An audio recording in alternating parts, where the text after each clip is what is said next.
280واں دن پاک کلام میں سے پڑھیں گے امثال کی کتاب، اس کا 24واں باب، 15ویں آیت سے لے کر 22ویں آیت تک۔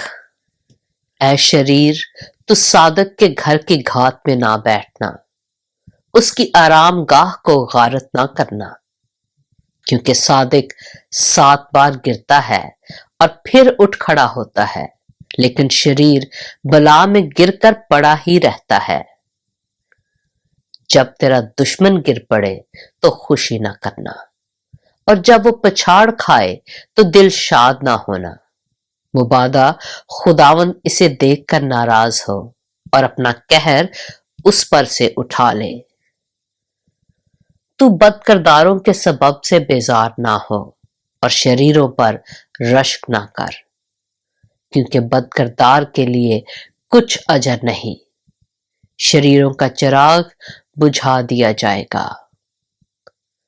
اے میرے بیٹے، خداوند سے اور بادشاہ سے ڈر، اور مفسدوں کے ساتھ صحبت نہ رکھ، کیونکہ ان پر ناگہاں آفت آئے گی، اور ان دونوں کی طرف سے آنے والی ہلاکت کو کون جانتا ہے۔